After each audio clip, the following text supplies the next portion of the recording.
రంగమ్మా, అయ్యగారు వచ్చే టైం ఏంది? కాస్త డైనింగ్ టేబుల్ సర్దు. మావయ్య గారు, మీరు ఇంకా పడుకోలేదా? నీ బొంద, అప్పుడే కాంటాక్ట్ లెన్సెస్ తీసేవా?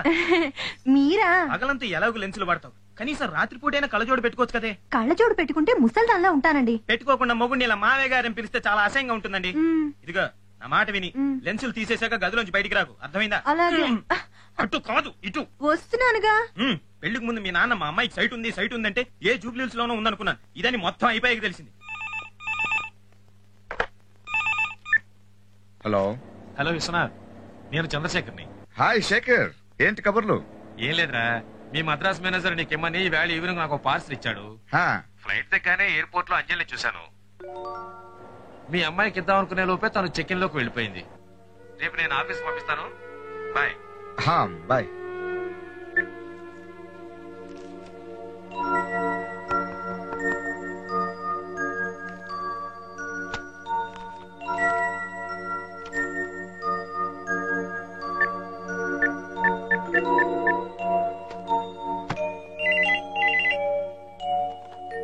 హలో హలో అను, నేనమ్మా అంజలి డాడీని. Good evening uncle. హా, గుడ్ ఈవినింగ్. Good evening. ఏమా అంజలి ఇంట్లో ఉందా?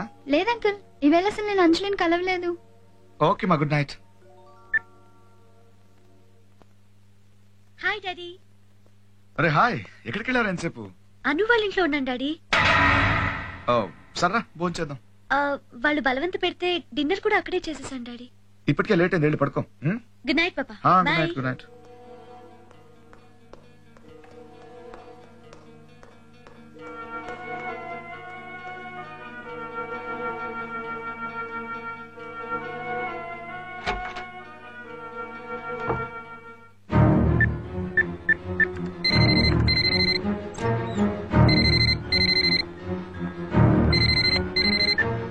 హలో, నేను విశ్వనాథ్ని.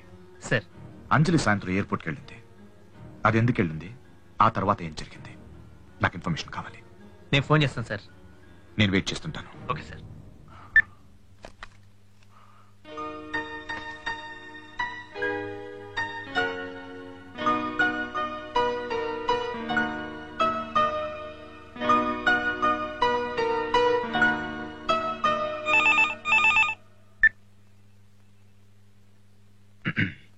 సార్, నేను శారదని మాట్లాడుతున్నా సార్.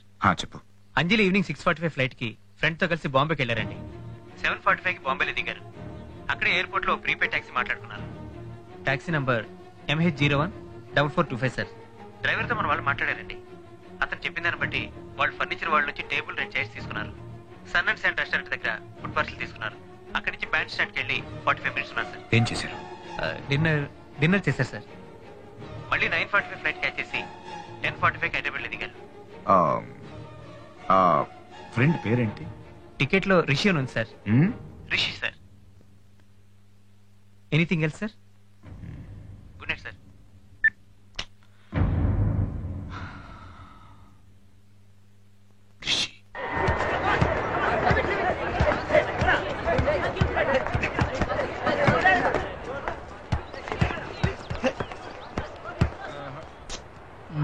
నేను అప్పుడే చెప్పాను రా మన ప్రిన్సిపాల్ తోని. ఏమని? అందరికీ తల బాలు కొనేమని. వినలేదు. ఇప్పుడు చూడు, బాల్ కోసం ఎంతమంది కొట్టుకుంటున్నారు. ఎతవా, అది గేమ్ రా. ఎవడన్నా చూస్తే మన కాలేజీకి షేమ్ రా. ఈడు బాగుపడ్డు. చాలా లేట్ తెలుసుకున్నావు.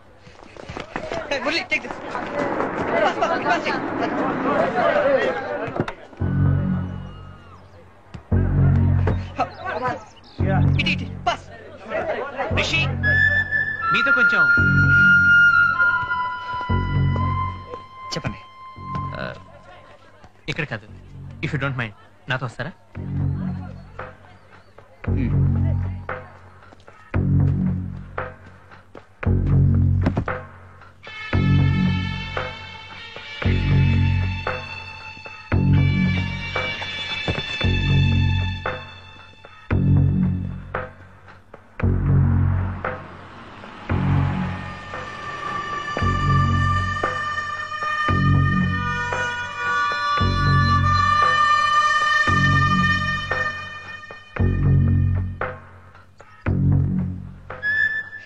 Hello uncle.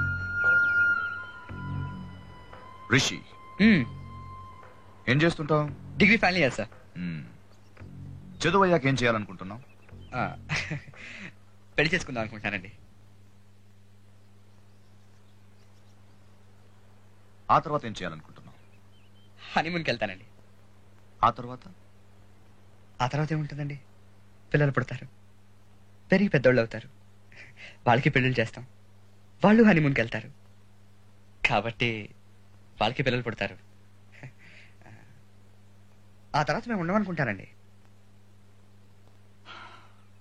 ఎంతసేపు ప్రేమ, పెళ్లి, పిల్లలు ఇవి తప్పితే ఇంకేం ఉండవా?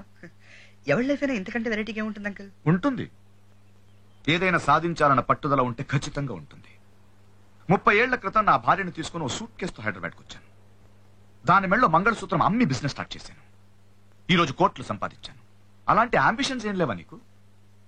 మీ అబ్బాయి ఏం చేస్తుంటాడు అంకుల్? నా కంపెనీలు అన్నిటికీ వాడేయండి. అదేంటండి, మీ లెక్క ప్రకారం మీ అబ్బాయికి పెళ్ళవగానే చేతికో సూట్ కేసు ఇచ్చి కోట్ల మెళ్ళ మంగళసూత్రంతో రోడ్డు మీదకి పంపేయాలి కదా? మన లైఫ్ లాగే ప్రపంచంలో ప్రతివాడి జీవితం ఉండాలని నేను అనుకుంటామండి. సార్, ఒక రిక్షా తొక్కడం దగ్గర మొదలుపెట్టి కోటీశ్వరుడు అయ్యాడు కదా అని ఆడి కొడుకు కొత్త రిక్షా కొనిపెట్టి ఎదగమండం అంత బాగుండదు సార్. మనం 10 మెట్లు ఎక్కితే మన పిల్లలు 11వ మెట్టు నుంచి మొదలు పెట్టాలనుకోవాలి, కానీ మళ్ళీ ఒక్కటి నుంచి స్టార్ట్ చేయమంటాం కరెక్ట్ కాదు సార్. నా కూతురు నిన్ను ప్రేమించిందంటే, నీతో కలిసి బాంబే దాకా వచ్చిందంటే నువ్వు ఖచ్చితంగా తెలివైన వాడివై ఉంటావు అనుకున్నాను. కానీ నీతో మాట్లాడాక తెలిసింది నువ్వు మూర్ఖుడివి. నువ్వు నాకు నచ్చలేదు. పర్లేదు సార్, అంజలికి నచ్చానుగా, అది చాలు. చాలదు. ఒక అమ్మాయిని ప్రేమించడానికి ఐ లవ్ యూ అని ఒక గ్రీటింగ్ కార్డు ఇస్తే చాలు. కానీ అదే అమ్మాయిని పెళ్లి చేసుకోవాలంటే చాలా మందికి వెడ్డింగ్ కార్డ్స్ ఇవ్వాలి. దానికి కొంచెం ఖర్చు అవుతుంది. నీకు అంత స్తోమత ఉందనుకోను. ప్రేమించాలంటే డబ్బులు ఉండాలండి. పోషించాలంటే ఉండాలి. ఎంత? ఐస్ క్రీమ్ అడిగితే పార్లర్ కొనేంత, డిన్నర్ అడిగితే రెస్టారెంట్ కొనేంత, 18 ఏళ్ల కూతురు ఇష్టం కోసం ఓ తండ్రి పడే 48 ఏళ్ల కష్టం అంత. నా అంత. నేను రోజుకి ₹1,00,000 సంపాదిస్తాను. నీ లైఫ్ మొత్తం మీద ₹1,00,000 సంపాదించి నాకు కనపడు. నా కూతురు నీకు ఇచ్చి చేస్తాను. లేదా ఆ సూట్ కేసులో ₹1,00,00,000 ఉంది, దాన్ని తీసుకుని నా కూతురికి కనపడకు.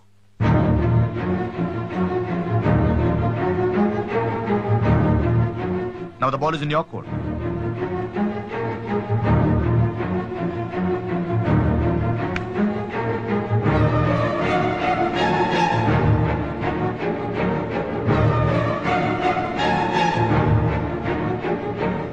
I'm always right.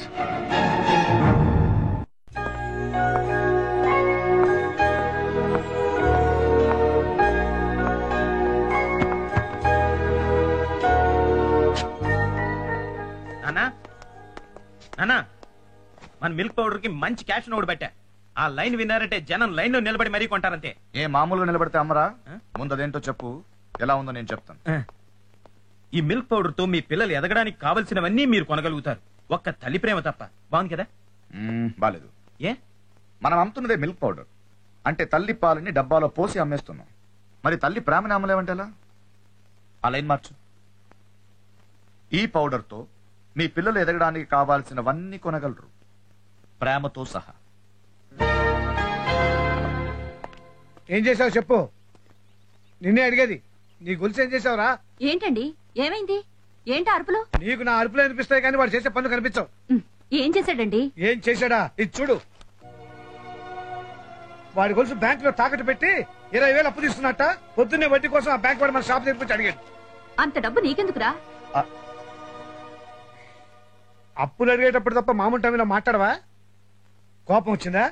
నీ కోపం కంటే స్పీడ్ గా 10 నెలల వడ్డీ కట్టమని ఆ బ్యాంక్ వాడి దగ్గర నుంచి నాకు ఫోన్ వస్తుందిరా. రేపు నువ్వు నెలకు 10 లక్షలు సంపాదించినప్పుడు రోజుకో 20,000 ఆనందంగా ఖర్చు పెట్టుకో. అప్పటి వరకు మీ నాన్నకున్నది కిరాణా కొట్టేని మాత్రం మర్చిపోకు.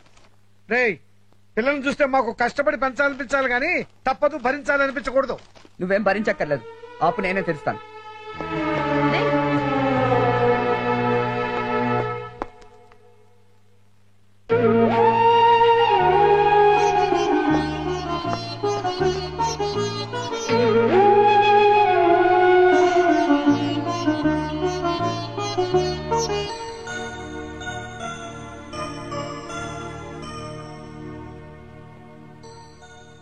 ఆ గొలుసు తాకట్టు పెట్టింది నన్ను బాంబే తీసుకెళ్ళడం కోసమే కదా? ఎందుకు రిషి అంత ఖర్చు పెట్టి? డబ్బులున్న వాళ్ళందరూ ఖర్చు పెట్టలేరు, ఖర్చు పెట్టిన వాళ్ళందరూ ఆనందించలేరు. కానీ నేను ఆ రోజు ఖర్చు పెట్టిన ప్రతి రూపాయికి 10 రూపాయలు ఎంజాయ్ చేశాను. అన్నది. కానీ మీ డాడీ నేను అలా తిడుతుంటే మా నాన్న తిట్టిన తిట్లు 10 నిమిషాలు మర్చిపోతాను అంజలి. కానీ నీతో గడిపిన సాయంత్రం మాత్రం ఎప్పటికీ గుర్తుండిపోతుంది.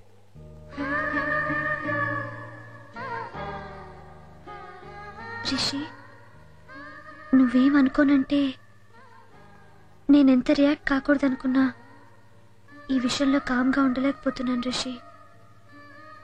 ఎందుకంటే జరిగిన దాంట్లో నా తప్పు కూడా ఉంది.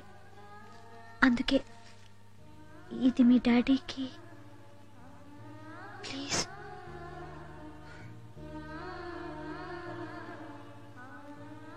నువ్వు కూడా మా నాన్నలకు గొలుసు గురించి ఆలోచిస్తున్నావు అంజలి. నా మనసు గురించి ఆలోచించట్లేదు. ఇందాక మా నాన్న తిట్టినప్పుడు కూడా నేను ఎందుకు హర్ట్ అవ్వలేదు. కనిపించిన ప్రతిసారి డబ్బులు అడిగేవాడిని కదా అని ఇది కూడా డబ్బు కోసం చేశాను అనుకున్నావా? ఆ రోజు నువ్వు సముద్రం చూస్తున్నప్పుడు నీ కళ్ళలో వచ్చి ఆనందం చూడాలనుకున్నాను. దాని కోసం ఏమైనా చేయాలనుకున్నాను. కానీ నువ్వు దానికి రెడ్ కట్స్.